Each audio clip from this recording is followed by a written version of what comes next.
Salam alaikum, bonjour à toutes. J'espère que vous allez bien aujourd'hui. Podcast un peu de circonstance, je dirais. Podcast où je vais vraiment vous parler un petit peu d'un sujet que j'ai remarqué là depuis quelques jours, hein, depuis que par exemple en France, c'est le confinement, donc depuis quelques jours. Également, dans plusieurs pays, il y a des mesures, etc., qui ont été mises en place.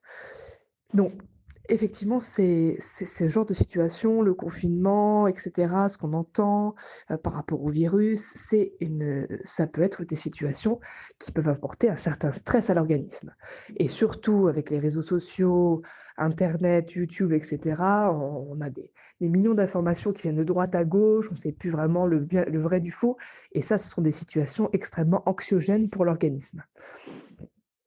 Également, le fait d'être confiné, de rester avec sa famille alors qu'on n'a pas l'habitude, peut-être qu'on n'a pas l'habitude d'avoir les enfants toute la journée et cetera.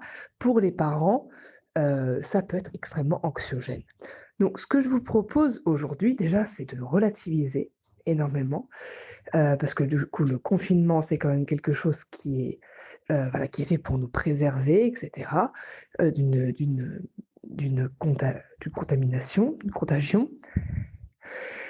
Mais ensuite, c'est vrai que j'avais envie de vous parler, j'avais envie de vous donner peut-être des conseils pour apprendre à gérer son stress en cette période de crise, pour justement dans le but, déjà de que le confinement se passe le mieux possible, mais également, pour éviter les compulsions alimentaires. Parce que j'ai remarqué, en général, dans les situations de stress, énormément de personnes ont ce qu'on appelle des compulsions alimentaires, c'est-à-dire que, voilà, pour aider à gérer leur stress, à gérer leurs émotions, à compenser leur stress, et à compenser cette situation, elles se mettent à manger. Donc, premièrement, c'est pas forcément le bon moment pour se mettre à avoir des compulsions alimentaires. Et surtout, ça va être néfaste pour l'organisme. Avoir des compulsions alimentaires dues à un stress, forcément ça peut se ressentir sur le poids, ça va se ressentir sur la digestion, ça va se ressentir sur notre énergie, ça va se ressentir sur notre système immunitaire et là, si ça se ressent sur le système immunitaire, effectivement, il peut y avoir un impact, néfaste sur notre santé et sur peut-être notre potentielle possibilité, d'être contaminé par ce virus. Parce qu'un système immunitaire qui est affaibli est une proie plus facile à la propagation du virus. Donc dans ce podcast, je voulais un petit peu vous donner mes conseils pour apprendre à gérer son stress et pour ne pas tomber, voilà, dans une sorte de boulimie ponctuelle ou de boulimie anxiogène, qui consisterait justement à manger tout ce qu'on a chez soi ou justement à acheter des choses qu'on n'achèterait pas d'habitude parce que pour compenser cette anxiété. Donc déjà par rapport à ça, c'est vrai que je vous conseillerais quand même, tout d'abord, au niveau de vos achats, d'avoir des achats raisonnés. C'est-à-dire d'avoir des achats, qui justement vous encourageront à ne pas forcément avoir des compulsions alimentaires ou s'il y a des compulsions alimentaires, que ce soit des compulsions alimentaires plus ou moins, saines, qui ne posent pas, un problème au niveau, voilà, au niveau du diabète, au niveau du sucre, au niveau cardiaque et cetera et que ça vous emmène à une santé, qui ne sera pas détériorée, mais au contraire qui aura plus de vitalité. Donc essayez de faire vos courses de manière raisonnée, c'est-à-dire que ne négligez pas, d'acheter des fruits et des légumes. Jusqu'à preuve du contraire, il n'y aura pas de pénurie de fruits et de légumes.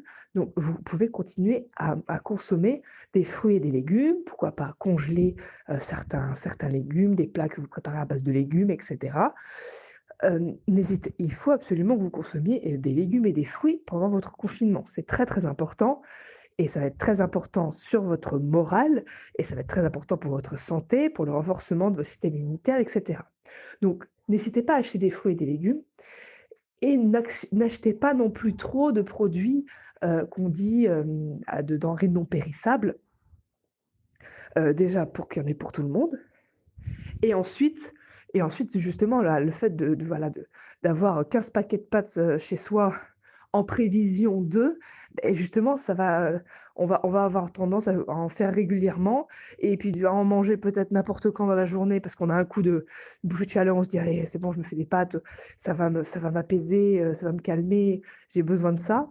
Donc c'est vrai que voilà, au niveau de la manière dont on va faire ses courses en cette période-là, il faut quand même avoir, voilà, le faire de manière raisonnée et de se dire que le corps, il a besoin de corps gras parce que, en période de stress, le corps, il va avoir besoin de gras, mais de bons gras.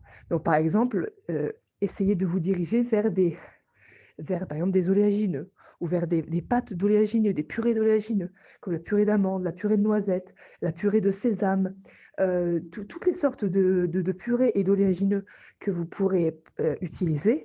Ça va être des sources de bons gras qui vont justement donc diminuer, l'envie de manger et qui vont justement être désinflammatoires et qui vont vous permettre justement d'être, peut-être moins stressé et également d'avoir moins cette envie de manger autre chose.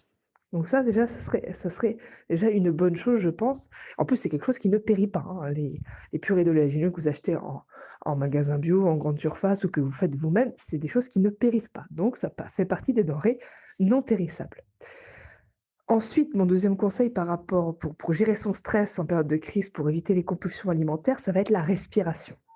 On va beaucoup se baser sur la respiration. Vous êtes confiné à la maison, donc vous avez le temps de faire des exercices de respiration, même s'il y a les enfants. Je ne vais pas vous proposer un exercice de respiration de 2 heures, non. Ça serait 5 minutes 3 fois par jour. Pendant ces 5 minutes 3 fois par jour, vous allez vous allonger, peut-être dans un premier temps, et ensuite, quand vous aurez l'habitude de cet exercice, vous allez vous asseoir, les pieds bien ancrés au sol, et là, vous allez faire ce qu'on appelle de la cohérence cardiaque. Il y a plein d'applications sur Android ou sur le, Apple Store où vous tapez cohérence cardiaque et vous allez avoir des applications qui vont vous aider à faire cette cohérence cardiaque. Vous pourrez choisir le nombre de minutes que vous voulez faire. Moi, je vous conseille 5, peut-être dans un premier temps 2, 3, le temps de vous habituer, et de le faire 3 fois par jour. Donc en fait, cet exercice de cohérence cardiaque, va consister en quoi? Il va consister en des exercices de respiration. On va inspirer, ça va être une respiration ventrale, hein, ce ne sera pas une respiration haute au niveau du nez, non, ça sera une respiration ventrale. On va inspirer par le nez pendant 5 secondes, on va retenir l'air pendant 5 secondes, on va expirer par la bouche pendant 5 secondes et on va faire une pause pendant 5 secondes. Donc en fait, vous allez visualiser un carré, inspirer pendant 5 secondes de pause, expirer pendant 5 secondes de pause. Et vous allez faire ça pendant 5 minutes, 3 fois par jour. Et de préférence avant les repas. Et le fait de faire ces exercices-là 3 fois par jour pendant les repas, avant les repas, pardon, ça va vous empêcher justement d'avoir, cette envie de vous remplir. Parce que vous serez déjà entre guillemets «rempli d'air», vous n'aurez pas besoin, de vous remplir de nourriture, de trop de nourriture juste après. Donc ça, c'est très important. C'est très important et n'hésitez pas à un peu vous renseigner sur la cohérence cardiaque, à m'envoyer des messages en MP et cetera si vous voulez plus de précision. C'est quelque chose de très important. Je peux vous mettre en barre je vais vous mettre en barre de description sous cette vidéo des applications, je suis pas du tout sponsorisée avec ces applications, mais des applications que je trouve bien pour la cohérence cardiaque. Je vous mettrai les liens, sous cette vidéo. Voilà, donc voilà ce que je peux vous dire par rapport à ça et surtout, voilà, essayez, 3e conseil, c'est vraiment de voir le bon côté des choses, essayez de vous rapprocher de vos enfants, de faire des activités avec eux, de les inclure, pourquoi pas dans les exercices de respiration. Ça peut être un moyen de justement de faire quelque chose en famille. N'hésitez pas à cuisiner en famille parce que là, vous êtes enfermés avec vos enfants. Vous êtes dans un confinement, partagez des moments avec eux, voilà, pour les diriger vers une alimentation plus saine, pourquoi pas? Leur enseigner, voilà, au niveau des fruits, des légumes, faire des petits desserts ensemble, faire des repas ensemble et cetera. Partager ces moments-là, le fait que vous ne soyez plus dans la course, voilà, du quotidien, l'école, le travail et cetera, les transports. Là, profitez de ces moments-là vraiment pour passer des moments en famille et voilà, n'hésitez pas à aller voir sur mon compte Instagram pour des idées de recettes, sur les différents e-books que vous avez en description sous cette vidéo. pour avoir des idées de recettes et cetera. C'est vraiment très, très important, et ça va diminuer votre stress parce que vous serez occupé avec vos enfants et vous n'aurez pas cette envie ou ce besoin presque irrépressible d'aller manger, un gâteau en cachette dans la cuisine. Voilà, et vous serez occupé et peut-être que vous prendrez du plaisir. Le but, c'est que vous preniez du plaisir à être occupé avec vos enfants, à faire des choses et cetera. Donc voilà, donc ça c'est un peu mes voilà, c'est un peu mes 3 conseils pour apprendre à gérer son stress en période de crise, pour éviter en période de confinement, pour éviter les compulsions alimentaires. Donc si ce podcast vous a plu, n'hésitez pas à liker cette vidéo, à la partager, à vous abonner à la chaîne Vivons Physiologique si ce n'est pas déjà fait, et beh, surtout je vous souhaite bon courage et je vous dis à très, très bientôt pour un nouveau podcast.